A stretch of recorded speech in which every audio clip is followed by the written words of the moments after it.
All right, everybody, what is going on? Good afternoon. We've got new injury reports hot off the presses from the Seahawks and the Patriots just posted a few minutes ago. We've got a walkthrough for Seattle today, so keep in mind they didn't actually practice today, so all the information here is estimated. And also keep in mind there's still a lot of time before this game is played, so the information that you see here is not nearly as pressing as it normally would be. If this was the Thursday before a game, there would definitely be some things here I wouldn't love, but that's not the situation. So I don't think a ton of any of this, but it's still worth keeping connected with the news. So we got this tweet from John Boyle here. He's got both teams on the same image. I believe the Patriots did actually practice today in some form. At least I didn't see any note of them doing a walkthrough today, so their report might be a little more meaningful. But nevertheless, let's dive in, starting with the Seahawks. All right, everybody, before we go any further into the video, I want to take a minute to tell you guys about a wonderful app called Sleeper, a one-stop shop for all your sports needs. You can celebrate and chat about sports in real time with other users. You can get all kinds of scores, sports news, and sports alerts with blazing fast speed. And of course, you can play in fantasy leagues and win real money on picks contests. So enjoy sports with other people in a community. Download the Sleeper app today and remember to use the promo code SBN, that is SBN, for up to $100 match on your first deposit. And they also have a free $20 entry right now, no deposit required. So pair those two up. Terms and conditions do apply. See Sleeper's terms of use for details. Currently operational in over 25 states and growing. Check out the Sleeper app and have fun with sports this year. All right, so for the most part, things are the same as they were projected to be yesterday, right? So, for instance, Jake Bobo was limited yesterday, projected to be anyway, and he is still limited to be projected today, or projected to be limited today, excuse me. Sam Darnold, same thing, limited yesterday, limited today. Josh Jones remains limited across the no practice yesterday and the walkthrough today.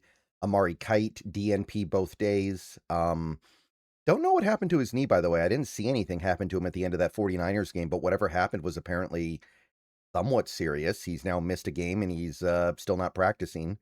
No idea what's going on there. Julian Love, still limited with the shoulder injury. Robbie Oots, still limited with the neck injury. That one, I think, remains a concern, even though he is practicing because McDonald already said that his injury needs to calm down before they can really get him back. So I don't know how to feel about Oots going forward. Brady Russell, limited participant. Chaz Surratt, full participant. I haven't seen him get activated yet, though. And Drake Thomas remains a limited participant, so all that stuff is basically staying stable. No issues there.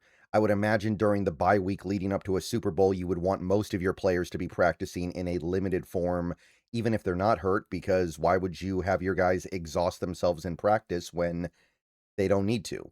So there are 3 guys that actually had their practice participation changed today. And again, I want to stress, it's a walkthrough. You don't get full information from this kind of stuff, but Charles Cross went from a limited to a DNP today. Now, I want to stress there's nothing to worry about here right now. Cross has already proven he can play and play very well without getting a lot of practice in during the week. He barely practiced last week and he still played and played really well against the Rams. So this is not anything to be alarmed by. This is probably more of a load management situation more than anything else. After watching him play on Sunday, I feel pretty comfortable saying that, but he did go from limited to a DNP. Ernest Jones went the other way. He was a DNP yesterday. Now he's limited, so the chest injury was pretty darn insignificant, I would say. So good news there. Not that I think anybody was really concerned, but that was the only thing that jumped out of that initial practice report. And finally, we got Eric Saubert. This is new, I guess. Limited participation, became a DNP today. Again, it's really hard for me to be concerned about him given that he played that, not the whole game against the Rams, but most of the game, and there was no sign of some big obvious injury. So I wouldn't be concerned about him going forward, especially with the extra week to get ready.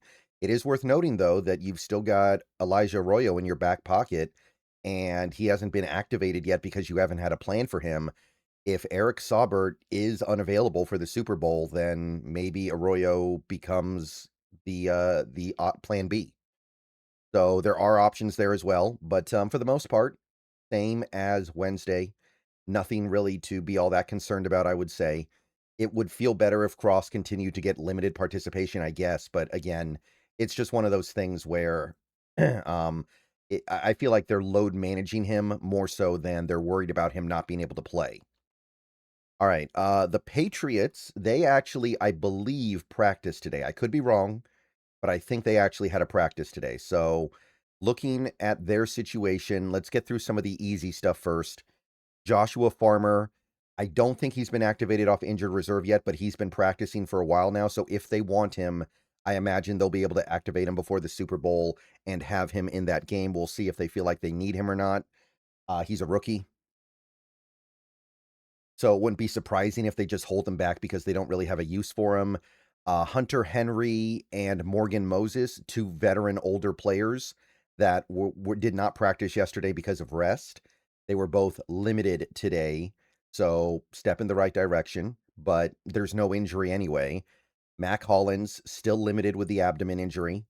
Notable, he does play a decent amount for them, so that would be a loss if they don't have him. But again, he's practicing a week and a half before the game, so I imagine we're fine. Terrell Jennings cleared concussion protocol. Now he's got a hamstring and he's back to limited participation. He doesn't really play very much for them, though. They're pretty happy to go with Ramondre Stevenson and Travion Henderson as their back, so that doesn't really mean too much. Drake May limited again with the right shoulder injury. Apparently, he did not throw today, so he is somewhat less than 100%.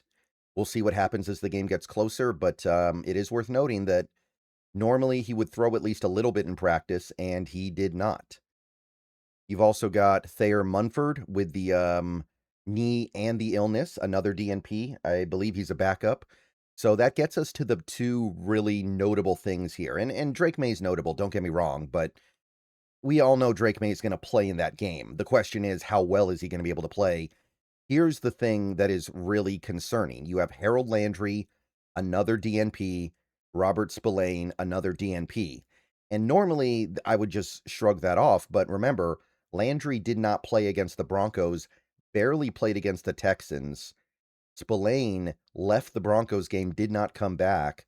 So their injuries could be very serious, and who knows if they're able to make it back. I kind of feel like Landry is breaking down physically, kind of like what we're going through, what we went through with a guy like Jonathan Hankins, where he just cannot get right. And even if he does play in the Super Bowl, I don't know what he's going to be able to do. I don't know if he's going to be able to stay in the game. Spillane, I'm less sure on. Spillane, I have less of a feel for, admittedly, but those are the two big ones. Spillane's their best linebacker. Landry's their best edge rusher. If they don't have those two guys, their defense takes a big hit. So those are the things to really watch for right now, and they continue to not practice, so not a great sign. All right, that is it for today. That's really all that's going on. A lot of limited participants today.